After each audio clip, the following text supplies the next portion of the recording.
성경 말씀 여호수아서 7장입니다.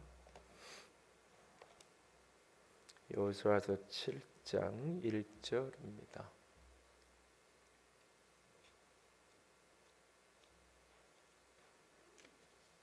여호수아서 7장 1절에서 15절입니다.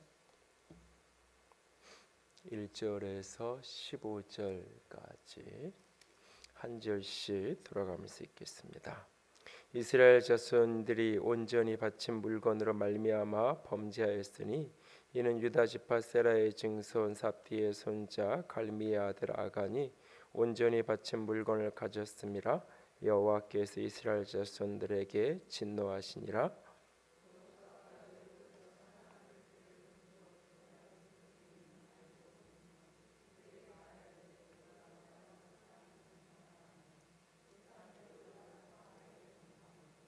여호수아에게로 돌아와 그에게 이르되 백성을 다 올라가게 하지 말고 2-3천 명만 올라가서 아이를 치게 하소서.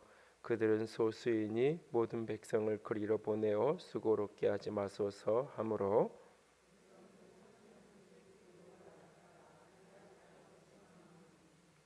아이 사람이 그들을 36명쯤 쳐 죽이고 성문 앞에서부터 스바림까지 쫓아가 내려가는 비탈에서 쳤으므로 백성의 마음이 녹아 물같이 된지라.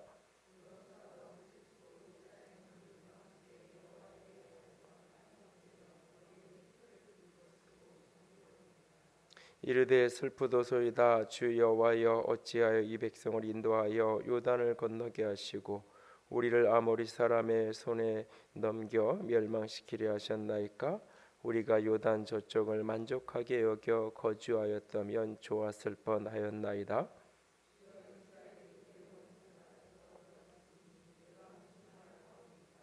가나안 사람과 이 땅의 모든 사람들이 듣고 그들을 둘러싸고 우리 이름을 세상에서 끊으리니 주의 크신 이름을 위하여 어떻게 하시려 하나이까 하니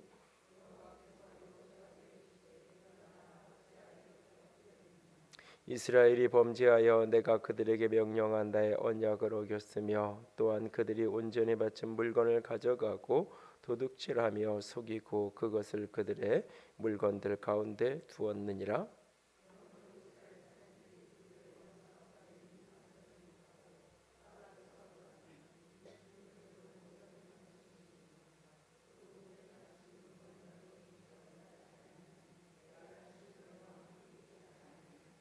너는 일어나서 백성을 거룩하게 하여 이르기를 너희는 내일을 위하여 스스로 거룩하게 하라.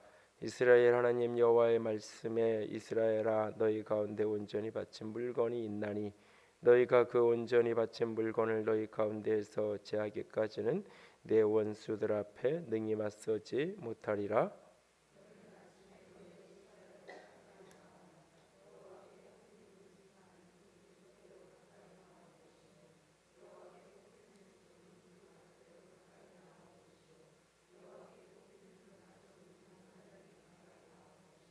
함께 읽습니다.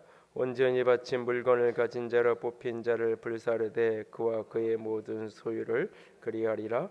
이는 여호와의 언약을 어기고 이스라엘 가운데에서 망령된 일을 행하였음이라 하셨다라. 아멘. 사도행전에 등장하는 아나니아와 삽비라의 이야기와 오늘이 이 가나안 땅 정복의 여정 속에서 펼쳐지는 이 아간의 이야기는 여러 부분에서 이렇게 맞닿아 있는 부분이 있습니다. 기본적으로 어떤 이 현대의 어떤 윤리적인 현대인의 관점에서 보면 조금 과한 게 아닌가. 특별히 이제 16절 이하에 보면 결국은 이제 아골 골짜기에서 아간과 그 가족들이 이렇게 불태워져서 죽는 그런 모습을 보면 과한 게 아닌가 이런 생각을 하게 되고 또 아나니아 삽비라가 결국 시차가 있지만 그 부부가 죽게 되는 모습들 보면서도 여러 가지 질문을 우리는 사실 하게 됩니다. 그러나 어떤 이런 성경의 이런 본문들을 보면서 우리가 이렇게 현대 윤리적인 어떤 관점을 이렇게 의문을 제기하고 그것에 대해서 나름대로 답은 찾아가 보고 이렇게 해답을 찾아갈 수 있을 겁니다. 그러나 우리에게 좀 더 필요한 것은 그런 어떤 그 윤리적인 그런 부분에 대한 질문보다는 이 본문이 오늘 우리에게 나에게 주는 교훈이 뭘까라는 부분으로 조금 좁혀서 말씀을 받았으면 좋겠고, 그런 질문들은 이렇게 뭐 논쟁을 하고 또 이렇게 공부를 해야 되는 자리에서 조금 더 나눌 수 있을 것 같습니다. 오늘 본문의 이 아간이 이 여리고성을 정복하는 과정에서 물건을 이렇게 숨겨두었던 이 이야기, 이것은 단순한 사건이 아닙니다. 이것은 단순하게 공동체 가운데 한 사람이 죄를 범한 그런 정도의 사건이 아니라 하나님과 이스라엘 백성 사이에 이렇게 언약이 깨어진, 약속이 파괴되어지고 무너진, 그래서 하나님 입장에서는 이스라엘 백성의 약속을 어겼기 때문에 하나님이 이스라엘 백성들을 보호하고 지켜주고 그들을 이 가나안 땅 정복 점령을 온전히 이룰 수 있도록 도와주어야 할 책임이 하나님에게서 사라진 거예요. 약속은 늘 계약은 두 양자 사이에서 계약을 맺는 거잖아요. 그러니까 한쪽이 약속을 파기해 버리면 이 사람의 약속을 어겼는데 계약을 깼는데 이 반대편 사람만 그 계약을 계속 지킬 어떤 의무가 없잖아요. 그런 것처럼 이스라엘 백성들이 하나님을 향한 언약을 깼기 때문에 하나님도 이들을 이렇게 도울 의미가 없는, 책임이 없는, 그래서 하나님이 그들을 내어버려둔 그런 사건이 이 아이성에서의 실패의 사건입니다. 그런데 오늘 본문을 조금 다시 한번 보면 6절 말씀 보세요. 6절에서부터 9절까지 6절에서부터 9절까지를 쭉 한 번 더 같이 읽겠습니다. 여호수아가 옷을 찢고 이스라엘 장로들과 함께 여호와의 궤 앞에서 땅에 엎드려 머리에 티끌을 뒤집어 쓰고 저물도록 있다가 이르되 슬프도소이다. 주 여호와여 어찌하여 이 백성을 인도하여 요단을 건너게 하시고 우리를 아모리 사람의 손에 넘겨 멸망시키려 하셨나이까. 우리가 요단 저쪽을 만족하게 여겨 거주하였더라면 좋을 뻔하였나이다. 주여 이스라엘이 그의 원수들 앞에서 돌아섰으니 내가 무슨 말을 하오리이까. 가나안 사람과 이 땅의 모든 사람들이 듣고 우리를 둘러싸고 우리 이름을 세상에서 끊으리니 주의 크신 이름을 위하여 어떻게 하시려 하나이까 하니. 앞뒤 문맥을 생략한 채로 지금 읽었던 이 본문만 이렇게 가만히 들여다보면 여호수아가 어떤 이렇게 어려움을 만났을 때, 실패를 경험했을 때 그 한 이 반응은 우리 많은 사람들이 실패의 순간 할 수 있는 반응들이에요. 무언가 이렇게 열심히 하는데 분명 이 길이 하나님이 인도하신 길이고 하나님이 가라 하신 길이고, 그래서 가는데 거기서 어떤 실패를 경험했을 때 그 첫 번째 느끼는 게 슬픔이잖아요. 분명히 하나님이 허락하신 길이고 하나님이 인도하신 길이라고 믿고, 그리고 실제 객관적으로도 그 일이 하나님이 이끄시는 길이었고, 그래서 나름 그 길을 열심히 걸어갔는데 거기서 실패를 경험하고 좌절을 경험할 때 그 상황 속에서 슬픔이 찾아와요. 그래서 7절에 보면 슬프다고 고백을 하죠. 6절에는 제 티끌을 뒤집어 쓰고 저물도록 주저앉아 있고, 뭔가 그런 실패를 만났을 때의 마음에서 좌절이 찾아오고 슬픔이 찾아와요. 그러면서 이 속에서 자연스럽게 이 원망, 자연스럽게 의문, 이런 게 이렇게 찾아오는 거예요. 이 길이 진짜 하나님이 가라가신 길이 맞나?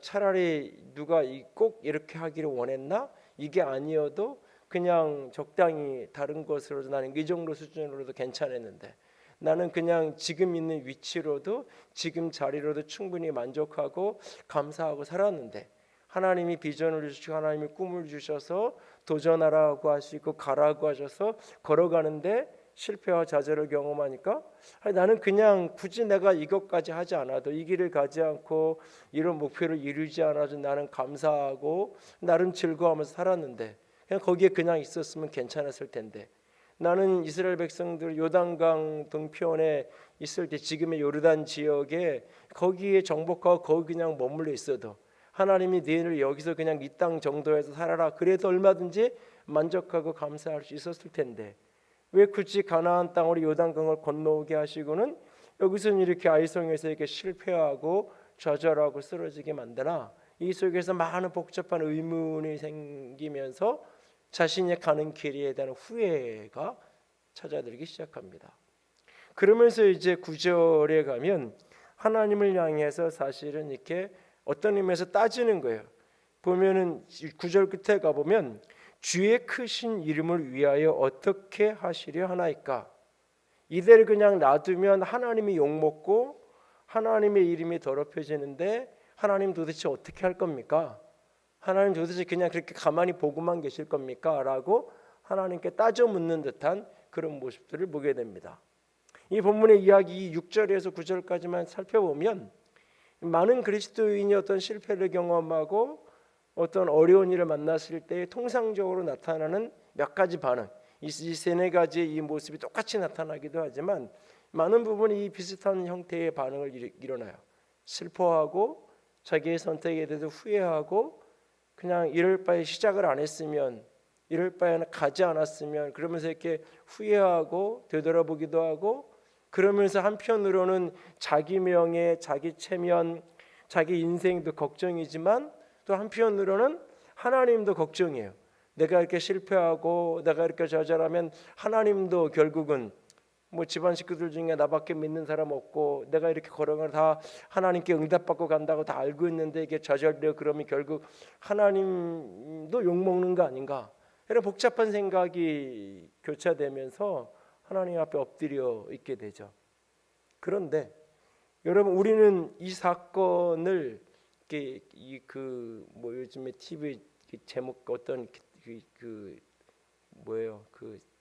TV 드라마 프로그램 제목처럼 전지적 작가 시점 이런 것처럼 위에서 이렇게 내려다 보잖아요. 우리는 여호수아가 지금 주저앉아서 하고 있는 이 반응이 여러분 눈에 보기에 정당하다고 느껴지나요?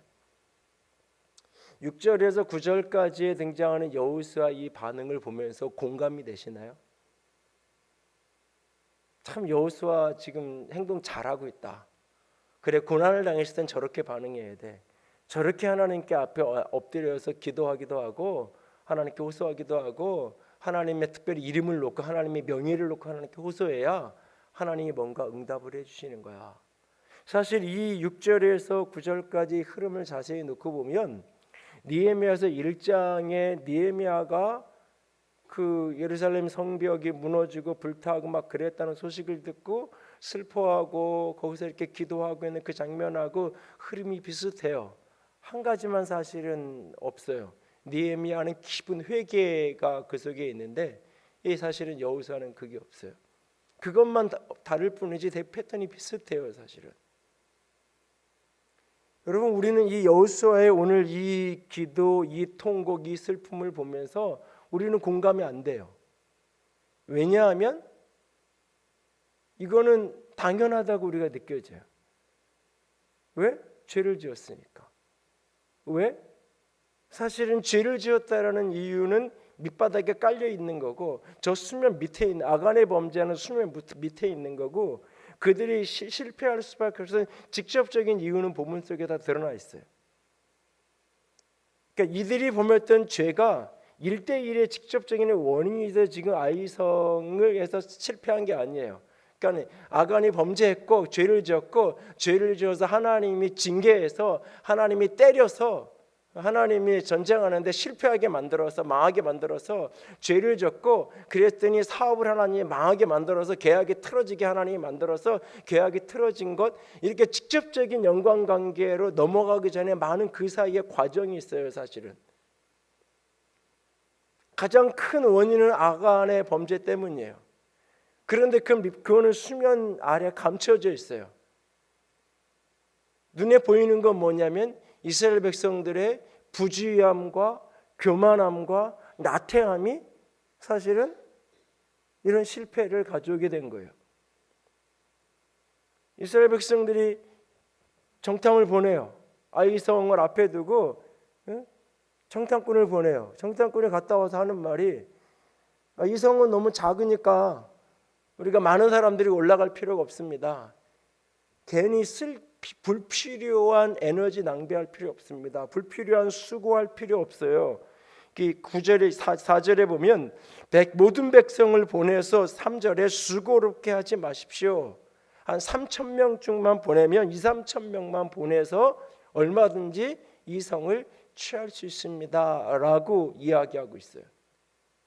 정탐을 하고 가서 보니까 작아요. 너무 작으니까 괜히 애써서 수고할 필요 없고 그냥 사람 몇 명만 가서 몇천 명만 가서 하면 되지, 이 수만 명의 사람들이 다 일제히 공격해 들어갈 필요가 없습니다 라고 이야기하는 거예요. 이 이야기 속에는, 이 고백 속에는 지금 이스라엘 백성들이 요단강을 건너고 여리고를 정복한 이 과정들이 자기들이 잘나서 자기들이 능력이 있어서 우리가 열심히 해서 우리가 잘해서 여기까지 왔다라고 하는 생각이 밑바닥에 깔려 있는 거예요. 그러니까 지난번처럼 우리가 그렇게 많은 에너지를 쏟을 필요 없어. 사실은 여리고성 싸움을 하는데 이스라엘 백성들이 얼마나 큰 에너지를 쏟았나요? 그냥 성을 매일 한 바퀴 돌고 마지막에 7바퀴 돌고 소리친 것밖에 없잖아요. 사실은 성이 무너져 내리고 올라가서 정복하고 취한 거잖아요. 그들이 멀리서 보면 그들이 도른 거 맞고 그들이 소리 지른 거 맞고 그들이 가서 취한 거 맞아요. 그러나 그 모든 것은 하나님이 그들 가운데 임하시고 하나님이 도우신 거에 비교하면 지극히 미미한 거고 지극히 작은 것임에 틀림없어요. 요단강을 건너는 것도 지난번 홍해를 건널 때는 하나님이 갈라놓고 바다가 갈라진 그 상태에서 마른 땅을 보여주며 건너라 하셨지만 요단강은 여전히 넘실거리는 강물을 그 모맥 출수하는 시기에 요단강이 가득 차오르는 그 시즌에 제사장이 언약궤를 메고 발을 내디딜 때 믿음으로 그 발바닥에 물에 닿을 때 요단강이 갈라졌고 그 제사장들의 발바닥에 다시 가나안 땅에 발을 내디딜 때 다시 갈라졌던 요단강물이 다시 흘러내리기 시작했던, 그들이 발을 내디딘 건 맞아요. 내 발을 밟는 것마다 내가 너에게 주겠다고 여호수아서 1장에 말씀하신 대로 그들이 발을 내딛는 대로 하나님이 주세요. 그거 맞아요 분명히. 그러나 멀리서 보면 그들이 발을 내딛는 건 맞지만 그 위에 하나님이 도우신 하나님의 은혜의 손길, 하나님의 역사하심의 손길에 비교하면 그것은 지극히 작은 거예요. 그럼에도 불구하고 지금 그들의 눈에는 하나님이 도우시고 하나님이 일하신 것은 점점 눈에 들어오지 않아요. 점점 그것은 그들의 시야에서 사라져요. 그리고 그들의 시야에 들어오는 것은 내가 요단강을 발을 내디뎠고 내가 여리고를 돌았고 내가 가서 취했고 했다는 것이 그것만 남기 시작해요. 그러면서 우리가 다 같이 올라갈 필요 없어. 왜? 저거 작은 성이잖아. 저거 하찮은 성이잖아. 여리고에 비교하면 아이성이 분명 작은 게 맞아요. 그 작은 성이잖아. 그러니까 우리가 최선을 다해서 모두가 다 올라갈 필요 없다고 이야기해요. 그들은 그리고는 그 판단을, 그 정탐꾼들의 보고를 여호수아는 그대로 수용해요. 그리고 3,000명을 올려보내요. 그 전쟁 속에서 결국은 36명의 전사자가 나는 비극적인 사건을 경험하게 돼요. 그런데 8장을 가보면 하나님께서 이 여리고성을 올라가라고 말하면서 온 백성, 온 군사들을 전체를 다 동원시키세요. 그리고 복병을 두어서 뒤에 매복해서 기습 공격에 의해서 공격할 것을 전술까지 가르쳐 주세요. 그러면서 중요한 것 하나를 하나님이 이야기하세요. 무엇을 이야기하냐면 아이성에서는 가서 취한 것을 너희가 다 가져라. 여리고성 싸움에서는 가서 전쟁에 나아가서 전리품으로 취한 것을 다 자기가 가지면 안 돼요. 그건 하나님의 거예요. 그래서 다 하나님의 성소로 내어드려야 돼요. 그래서 이것을 가져가면 내가 가서 취한 거예요. 내가 가서 거둔 거예요. 그런데 그것을 내가 가서 거둔 거를 내가 가지고 있으면 도둑질이에요. 도둑질이에요. 11조를 하지 않는 게 도둑질이라고 성경에서 얘기하는 같은 원리예요. 내가 남의 거 훔쳐온 거면 도둑질이 맞죠. 내가 일하고 내가 노력해서 내가 번 거예요. 내가 땀 흘려서 내가 번 거예요. 그런데 이걸 하나님께 드리지 않으면 이게 도둑질이라고 성경은 이야기해요. 똑같은 원리예요. 그들이 가서 취한 거예요. 근데 그건 다 하나님 거라 그래요. 그래서 하나님께 내어드리라고 얘기해요. 근데 아간은 그렇게 하지 않은 거죠. 그런데 8장에 가보면 아이성이 올라가라고 얘기해서 하나님이 그들에게 가서 취한 거 이제부터는 다 너희들 거야. 취한 대로, 전리품을 취한 대로 다 너희들 가져라고 하나님이 말씀하고 계세요. 사실은 이스라엘 백성들이 제일 듣고 싶은 얘기가 이거 아니에요? 어쩌면 여러분들이 이렇게 전쟁에 나간다면 제일 듣고 싶은 이야기 중에 하나예요. 하나님은 이 이야기를 하셔야 돼요. 사실은 지금 이 이야기를 아마 여리고성 출발할 때 이야기했으면 이 아간은 그런 짓 하지 않았을 거예요. 여리고만 하나님 거래, 나머지는 다 내 거래, 이 생각이 있었으면 아마 쉽게 그렇게 하지 않았어요. 근데 이렇게 하라는 거 보니까 앞으로도 계속 그러는 거 아니야? 이런 생각을 하는 거죠. 근데 하나님은 뒤에서 보면 분명히 그들을 위해서 처음껏 여리고성에서는 하나님 거라고 말씀하셨지만 나머지 아이성의 것들은 다 너희들이 가지라고 수고하고 땀 흘린 대로 취한 대로 각자의 몫으로 하나님께서 돌리고 계세요. 하나님은 분명히 하실 말씀이 있었어요. 하나는 최선을 다해서 모든 에너지를 다해서 그 길을 걸어가야 되는 거예요. 우리가 은혜로 살아간다는 것, 하나님의 도움으로 살아간다는 것, 그것은 대강대강 살아야 된다는 이야기가 결코 아니에요. 은혜롭게 합시다라고 하는 말과 대충 넘어갑시다라고 하는 말이 동요가 되어지는 순간 은혜를 잃어버리게 돼 있어요. 사실은. 그러니까 이스라엘 백성들이 지금 이 요단강 전쟁, 요단강을 건너서 가나안 땅의 수많은 전쟁들을 살아가는데 하나님이 은혜의 기적적인 사건으로 요단강을 건너게 하셨고 그 가나안 땅 수많은 성들 중에 어쩌면 가장 큰 성이고 가장 철원성과 같은 가나안 땅을 들어가는 관문과 같은 그 여리고성을 놀라운 기적의 사건으로 하나님이 취하게 하셨어요. 그러니까 앞으로도 그냥 거저 먹는 식으로, 앞으로도 하나님이 그렇게 그냥 주실 거라고 어쩌면 그들은 오해할 수 있어요.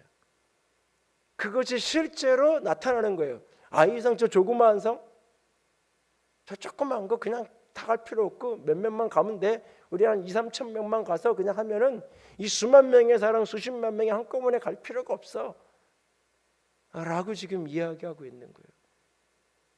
그냥 적당히 조금만 하면 어차피 하나님이 다 도와주시는 거니까, 하나님이 하시는 거니까. 그들은 그렇게 방심했고 그들은 그렇게 하나님께 묻지 않았어요. 그 다른 말로 얘기하면 그게 바로 교만인 거죠. 죄는, 아간의 범죄는 밑바닥 속에 깔려 있는 거였어요. 저 밑바닥 속에. 그리고 그 범죄가 표면적으로 드러날 때 뭘로 나타나고 있느냐 하면 이 교만함으로 나타나는 거예요.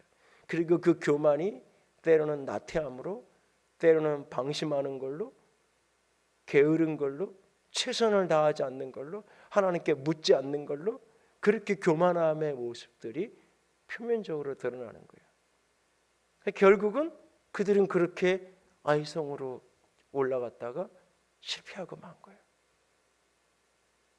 그 패배의 순간 여호수아는 슬프다고 이야기하고 하나님의 이름을 어떻게 할 거냐고 하나님께 따져요. 하나님 입장에서는 속이 터지는 거예요. 왜? 하나님의 명예를 깨트린 거는, 더럽힌 것은 하나님이 아니에요. 지금 하나님의 명예를 더럽힌 것은 지금 이스라엘 백성들이에요. 그들의 죄악과 그들의 교만함과 나태함이 결국 실패를 불렀고 하나님의 이름이 조롱받는 상황이 놓여지게 된 거예요. 지금. 그러니까 하나님이 뭐라고 얘기하시냐면 10절에 어찌하여 이렇게 엎드렸느냐.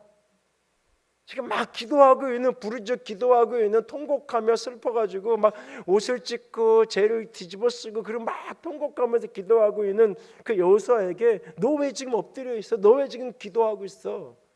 너 왜 지금 거기서 그 짓 하고 있어? 라고 이야기하는 거예요. 지금 전쟁에 실패해서, 사업이 망해서, 뭔가 일이 꼬여서, 하던 일이 안 돼서 분명히 하나님이 허락하신 길이고 하나님이 주신 길이어서 가는데 거기서 좌절을 만나서 너무너무 힘들어서 주저앉아 있고 슬퍼하고 있고 울고 있고 포기할까 어떻게 할까 고민하고 있는데 너 어째서 그렇게 하고 있느냐라고 말씀하고 계세요. 그러면서 하나님이 함께 하고 싶은데 함께 할 수 없는, 무엇 때문에? 너희들이 언약을 어겼기 때문에, 나와 맺은, 하나님과 맺은 약속을 어겼기 때문에, 언약을 어겼기 때문에 이와 같이 될 수밖에 없었다라고. 하나님은 이스라엘과 함께하기 원하시는데, 하나님은 그들과 동행하기 원하시는데 하나님이 함께할 수 없는 자리로 걸어가는. 그러니까 우산을 엄마랑 같이 쓰고 가는데 아이가 자기 마음대로 가고는, 비가 쫙쫙 맞고는 집에 와서 하는 얘기가, 엄마가 우산 안 씌워줘가지고 내가 비가 쫙쫙 맞았다고 아빠한테 마치 이야기하는 그 아이처럼. 그럼 엄마는 속이 어떨까요? 뭐 대한민국은 CCTV 공화국이라 그 찾으려면 금방 찾을 증거를 찾아서 딱 뭐 보여줄 수 있겠지만, 마치 그런 것처럼 오늘날 많은 그리스도인들이 하나님이 도울 수 없는 자리, 하나님이 함께할 수 없는 자리를 스스로 찾아가 놓고 하나님 나를 돕지 않는다고 이야기해요. 하나님 나를 돕지 않는다고. 하나님이 기뻐하지 않는 그 범죄의 자리, 죄악의 자리. 복 있는 사람은 악인의 꾀를 쫓지 않는다고 말하잖아요. 복 있는 사람은 그가 생각하는 것, 그가 걷는 길, 그가 머무는 자리가 다 구별되어 있는 거예요. 오만한 자의 자리, 악인의 길, 죄인의 길, 그 길을 걸어가지 않는 게 복 있는 사람인 거예요. 내가 스스로 교만한 자의 자리에 가서 앉아 있으면서, 내가 스스로 악인의 꾀에 빠져서 악한 길을 걸어가고 있으면서 하나님 나 복 주세요? 하나님은 주실 수 없는 거예요. 그것을 복 줄 수 있다면 그게 바로 미신이에요. 그게 바로 인간이 조작할 수 있는 신이에요. 제물로, 예물로, 신에게 드리는 어떤 제사로, 신에게 드리는 어떤 제물로 그릇된 길을 가면서도 복을 줄 수 있다고 생각하는 거, 복을 받을 수 있다고 생각하는 거. 내가 열심히 기도하면 내가 죄를 지어도 하나님이 내 편이시라는. 내가 헌금 열심히 하고 교회 봉사 열심히 하면 하나님의 가지 말라 하는 길을 가도 하나님이 나 괜찮게 해주시고 나 건강하게 해주실 거라고 착각하는. 우리 하나님은 그런 분이 아니에요. 그런 미신적인 존재가 아니에요. 인간이 마음대로 조종할 수 있고 조작할 수 있고 하찮게 다룰 수 있는 그런 존재가 아니에요. 어린아이 떡 하나 주면, 어린아이 초콜릿 하나 사주면 내가 원하는 대로 움직이게 할 수 있는 것처럼 그런 하나님이 아니에요. 요들 램프를 잘 깨끗이 닦아서 이렇게 주물러 주면, 반들반들 이렇게 마사지를 해주면 딱 나와가지고 주인이 뭐 해줄까요? 마치 그렇게 묻는 지인처럼 우리 하나님은 그런 분이 아니에요. 하나님은 이스라엘 백성들을 복주시기 원하세요. 하나님은 저와 여러분에게 허락되어진 가나안의 축복을 누리게 하기를 원하세요. 그 누구도 하나님의 약속의 땅인 가나안에 들어왔음에도 불구하고 그 땅을 누리지 못하는 비극. 가장 성경의 비극적인 인물 가운데 하나가 이 아간이잖아요. 하나님의 축복의 땅을 들어왔는데 그 광야를 다 지나 요단강을 건넜고 여리고를 지났는데 야곱을 골짜기 위해서 비참한 인생의 마침표를 찍어야 되는 이 사람, 성경 인물 중에 가장 비참하고 불행한 인물 가운데 하나예요. 하나님은 우리의 인생이 이와 같기를 원하지 않으세요. 하나님은 우리와 함께하기 원하시고 우리의 인생의 가나안의 누림과 취함이 있기 원하세요. 그렇다면 우리가 하나님 내 편이 되어주세요라고 자꾸 물을 게 아니라 어떤 자리가 하나님의 편에 서는 자리인가? 어떤 자리가 하나님의 도움이 있는 자리인가? 라는 것을 먼저 물어야 돼요. 우리는 그것을 먼저 물어야 돼요. 그것이 죄의 길을 떠나는 거예요. 그러니까는 복 있는 사람이 주의 말씀을 주야로 묵상하고 가까이 한다는 그 말은 말씀을 주술처럼 주문처럼 막 외워가지고 말씀을 몇백 구절을 외우고 성경을 내가 몇 독을 하고 그러면 된다는 의미가 아니에요. 결국 그 말씀이 내 삶에 녹아져 들어와서 내 삶이 되어야 되는 거죠. 그래서 내 삶의 걸음이 그 말씀이 원하는 걸음, 복 있는 자의 걸음, 시냇가에 머무는 자리에 내가 서 있어야 되는 거예요. 그 말씀을 따라가면 내가 시냇가에 머무는 그 자리로 주님이 나를 인도해 가는 거니까. 그럼 거기에서 사철 풍성한 열매를 맺는 인생을 살아가게 되는 거예요. 그래서 우리가 어떤 실패를 경험할 때 특별히 이 길이 분명히 하나님이 허락하신 길이고 하나님이 축복하신 길이고 하나님이 이끄시는 길임에도 불구하고 거기에서 어떤 실패와 거기서 어떤 장애와 넘어짐과 쓰러짐을 경험했다면 그 순간을 돌아봐야 돼요. 어디서부터 시작해야 되느냐? 내가 서 있는 자리가 혹 하나님과 약속을 어긴 자리가 아닌지, 하나님의 언약을 깨트린 자리가 아닌지, 내가 서 있는 자리가 죄의 자리는 아닌지 스스로를 돌아봐야 돼요. 그리고 그것을 돌이켜야 돼요.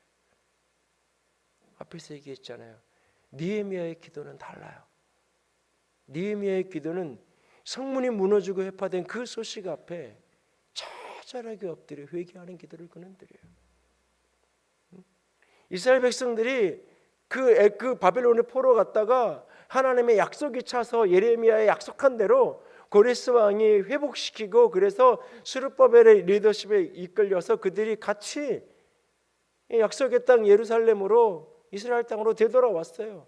가서 성전 지으러 왔어요. 그런데 그들이 너무너무나 고통스럽게 살아요. 그 예루살렘 성이 다 불타버렸다고 회파되고 무너졌다는 이야기를 들어요. 분명히 하나님이 허락하신 길이고 하나님의 약속의 성취를 간 길인데, 근데 그 순간 느헤미야는 그 소식을 듣고 엎드려 처저하게 똑같이 이 여호수아처럼 슬퍼하고 아파하고 금식하고 부르짖는데 그 기도의 중심에는 깊은 회개의 성찰이 담겨져 있어요. 우리가 하나님의 말씀을 떠나 있었다. 우리가 하나님이 기뻐하는 자리에 멀리가 있었던 그 삶에 대한 처절한 돌이킴이 그 속에 있어요. 그리고 하나님께 은혜를 구하는 거예요. 오늘 우리의 모습 속에서 먼저 나 자신을 실패의 자리에 넘어짐의 자리에 있을 때 되돌아볼 수 있기 원합니다. 그리고 또 하나는 성공에 도취되면 안 돼요. 성취에 도취되면 안 돼요. 이기는 게 당연한 것처럼 여겨지면 안 돼요. 이들의 이 실패 속에서 이기는 게 당연하게 여겨지면서 최선을 다하지 않잖아요. 최선을 다하지 않잖아요. 에너지를 다 쏟아붓지 않잖아요. 하나님 어떻게 해야 되냐고 하나님께 묻지 않잖아요. 하나님 묻지 않잖아요. 묻지 않았을 뿐만 아니라 하나님도 말씀하지 않으세요. 왜? 그들이 약속을 어겼으니까. 그들이 언약을 깨트렸으니까 하나님도 침묵하고 그냥 보고 계시는 거예요. 사실은 하나님이 그들을 패배하게 만든 것이 아니라 그들이 스스로 패배한 거예요. 그걸 하나님이 말리지 않았을 뿐이에요. 그걸 하나님이 개입하지 않았을 뿐이에요. 왜 개입하지 않았냐고? 그들이 개입을 원하지 않으니까. 그들이 개입을 원하지 않으니까. 그게 약속을 깬 거니까.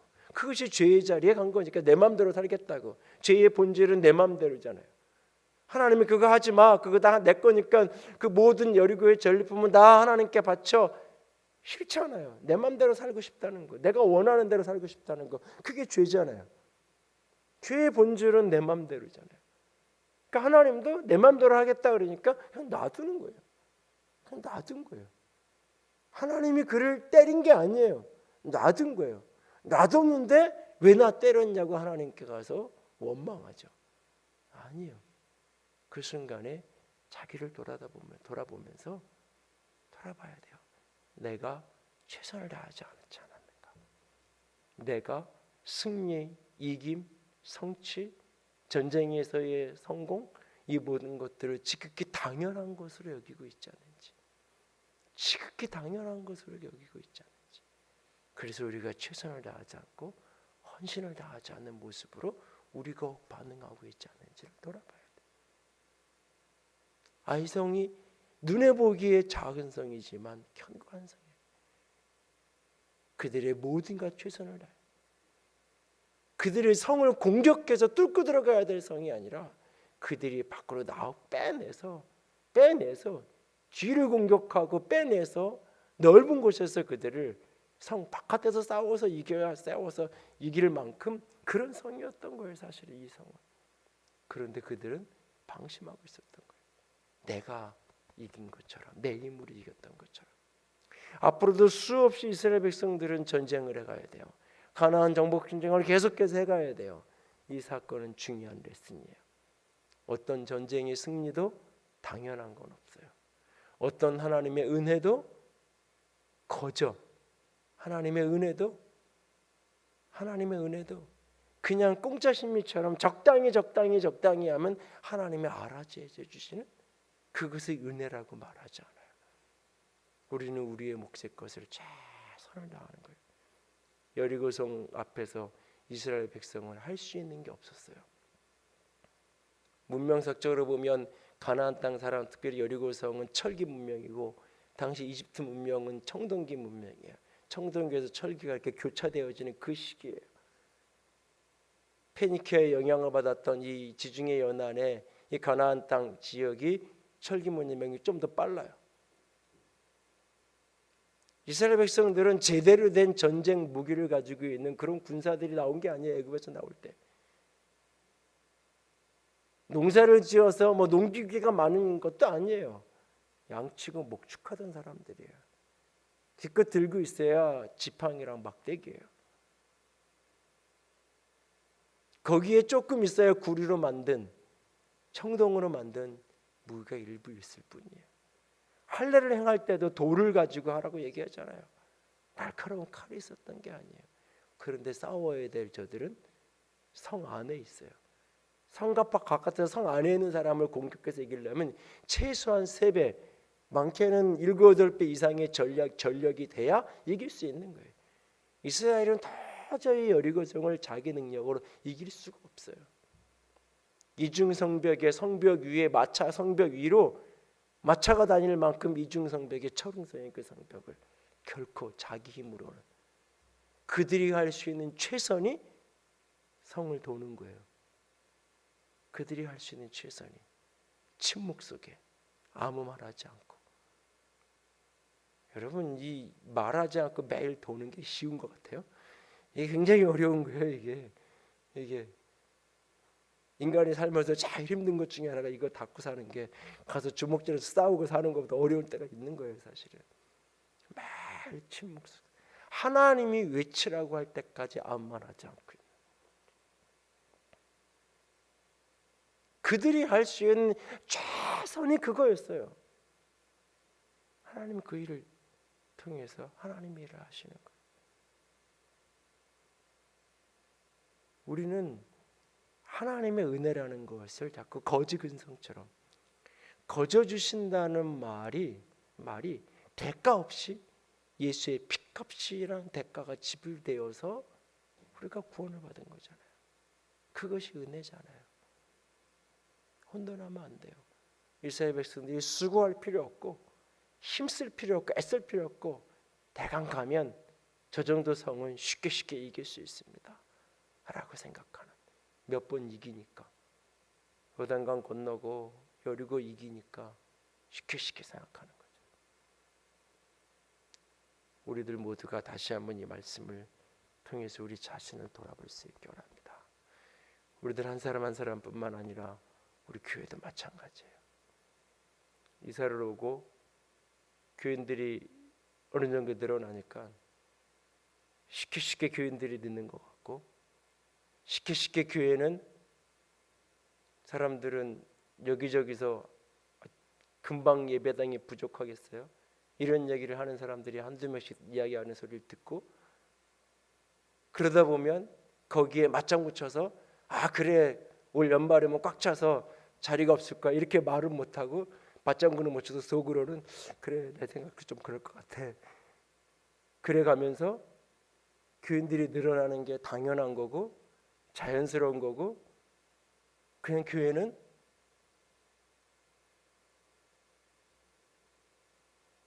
그러면서 누군가가 보이지 않고 누군가가 사라지는 거에 대해서는 무심해지고 뭐 어디 딴 데 갔나 보지 뭐 집 가까운 데 나가나 보지 뭐.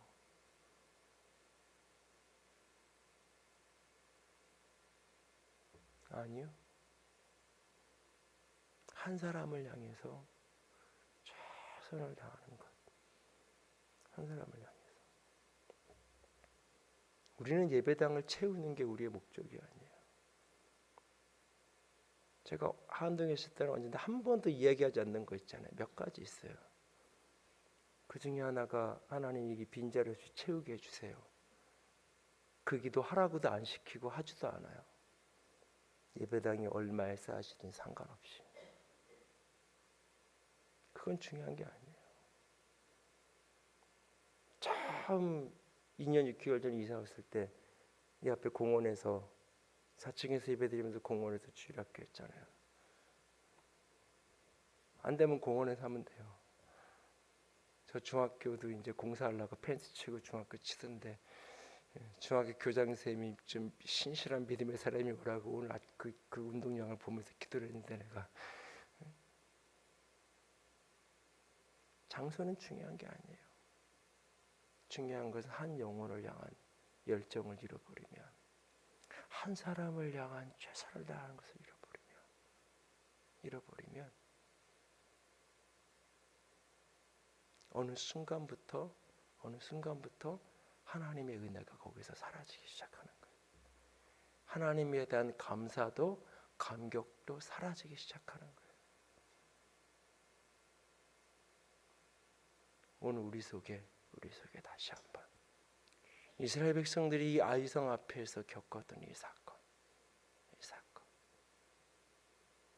다시 한번 우리 자신을 돌아보면서 우리 안에 숨은 죄악, 우리 안에 하나님이 기뻐하지 않는 어떤 모습은 없는지 다시 한번 깊이 돌아보고 점검할 수 있게 원하고, 또한 나는 하나님의 은혜를, 하나님의 축복을 하나님이 이기게 하시고 승리하게 하시고 취하게 하시는 것을 당연한 것처럼, 그리고 나는 그런 축복을 받을 만한 사람인 것처럼, 나는 이런 승리를 마땅히 누릴 수 있는 사람이야, 그럴 만한 사람인 것처럼 스스로 착각하는.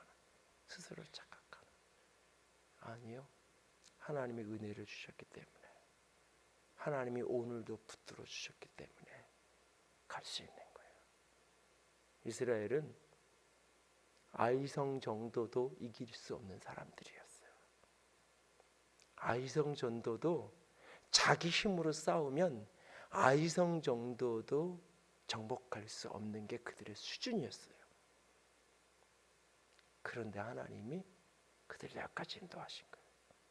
그리고 앞으로도 인도하실 거예요. 저와 여러분도 마찬가지예요. 내가 능력이 있어서, 내가 잘나서, 내가 힘이 있어서 교회든 여러분 개인이든 내가 여기까지 왔다고요? 아니요. 우리는 모두 그 아이성 하나를 이길 수 없는 그런 사람이었어요. 사실은 아이성 성문 하나 넘어설 수 없는 사람들이에요. 그런데 하나님이 은혜를 주셨고 하나님이 도와주셨고, 그래서 우리가 한 곱이 한 곱이 넘어가면서 한 계단 올라가면서 여기까지 온 거예요.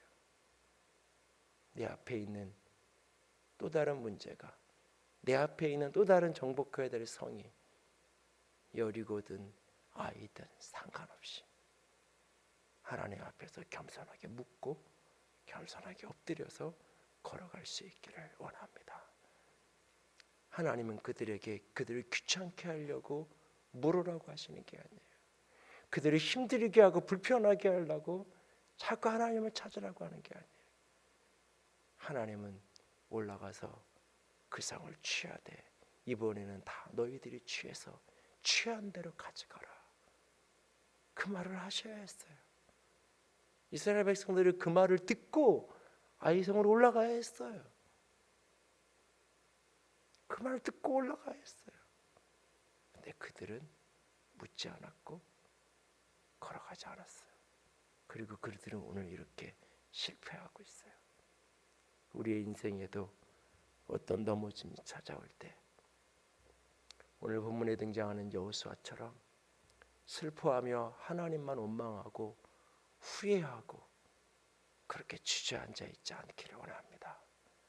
그 속에서 나를 보고 우리를 보고 내 삶의 자리를 복인된 자의 자리로 옮겨가면 주께서 함께 하시고 주께서 다시 일으켜 세워 주실 것입니다.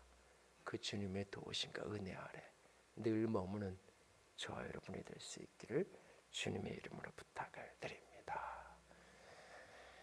함께 찬양합시다. 약한 나로 강하게, 가난한 날 부하게, 눈먼 날 볼 수 있게 주 내게 행하셨네. 내가 오늘 조금 강한 자가 되었다면, 내가 오늘 조금 부한 자가 되었다면, 내가 오늘 조금 볼 수 있는 자가 되었다면 그 모든 것들은 다 주께서 내게 행하신 은혜입니다. 그 주님을 바라보면서 함께 찬양합니다. 약한 나로 강하게, 약한 나로 강하게, 가난한 날 부하게, 눈먼 날 볼 수 있게 주 내게 행하셨네. 약한 나로 강하게, 약한 나로 강하게, 가난한 날 부하게, 눈먼 날 볼 수 있게 주 내게 행하셨네. 호산나 호산나 호산나 죽임 당한 어린 양. 호산나 호산나 예수 다시 사셨네.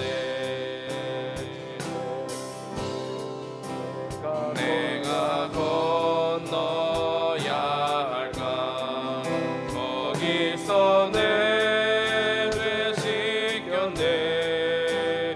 이제 주의 사랑이 나를 향해 흐르네. 호산나 호산나 호산나 호산나 죽임 당한 어린 양. 호산나 호산나 예수 다시 사셨네. 약한 나로 강하게, 약한 나로 강하게, 가난한 날 부하게, 눈먼 날 볼 수 있게 주 내게 행하셨네.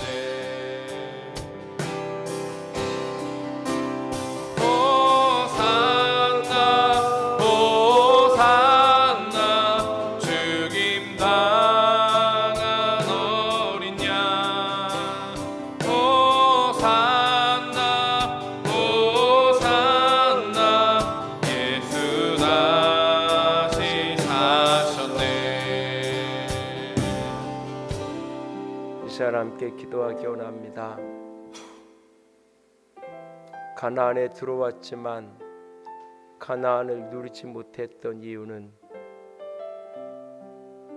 하나님과 스스로 언약을 어겼기 때문에 하나님이 함께 하시고 도우실 수 있는 자리를 스스로 떠났기 때문에 하나님의 명령을 따르지 않았기 때문에 가나안에 들어왔지만 가나안을 누릴 수 없었습니다. 그리고 우리의 교만 때문에, 교만에서부터 시작된 나태함과 게으름과 방심함이 우리를 가나안을 누리지 못하게 합니다. 하나님, 돌이켜지게 하시옵소서. 나 자신을 볼 수 있게 하시옵소서. 내게 있는 어두움을 보게 하시고 내게 있는 교만함을 보게 하여 주시옵소서. 함께 기도합니다. 사랑의 하나님, 영광의 하나님, 주님만을 찬양합니다.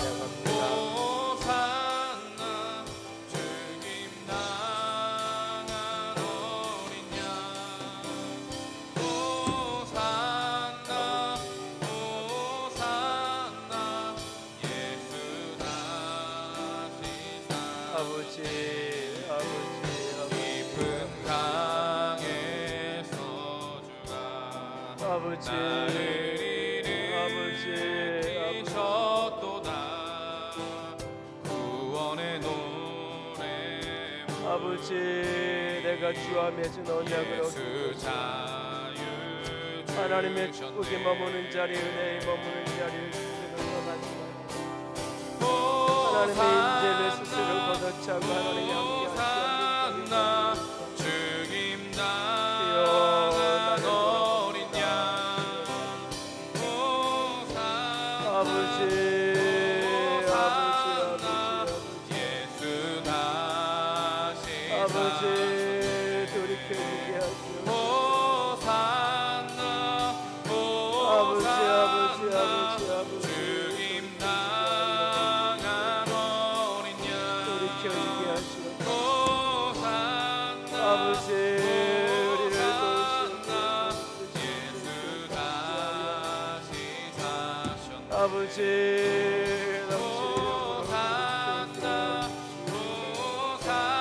아버지 하나님이여, 교만함으로부터 시작된 모든 아버지 하나님 최선을 다하지 아니하니 우리를 넘어지게 하겠습니다. 우리를 패배하게 함을 깨닫습니다. 아버지, 죽임 당한 어린 양 아버지, 호산나 예수 다시 사셨네. 아버지, 아이성 앞에 선 이스라엘 백성처럼 교만하여 묻지 않고, 교만하여 방심하고, 교만하여 은혜를 당연한 것으로 여기고, 교만하여 승리를 마땅한 것으로 여기고, 교만하여 성취를 내가 잘나서 이룬 것처럼 착각하는 그 게으름과 나태함과 무지함이 우리 가운데 남아있다면 주여 보게 하시고 돌이켜지게 하여 주시옵소서. 그리고 엎드려 우리 안에 있는 죄를 보게 하시고 우리 안에 있는 어두움을 깨닫게 하여 주시옵소서. 주님 사랑합니다. 마땅히 돌이켜지게 하여 주시옵소서. 주님 사랑합니다. 주님만 의지합니다. 우리 주님 예수님 이름으로 기도드렸습니다. 아멘. 이제는 우리 주 예수 그리스도의 은혜와 하나님 아버지의 놀라우신 사랑하심과 성령 하나님의 교통하시며 기름 부으시는 그 은혜가 오늘도 내 인생의 아이성 앞에서 주님을 더 깊이 바라보고 온전히 의지하기로 작정하는 모든 이들 위해 이제로부터 영원토록 함께 있을지어다. 아멘.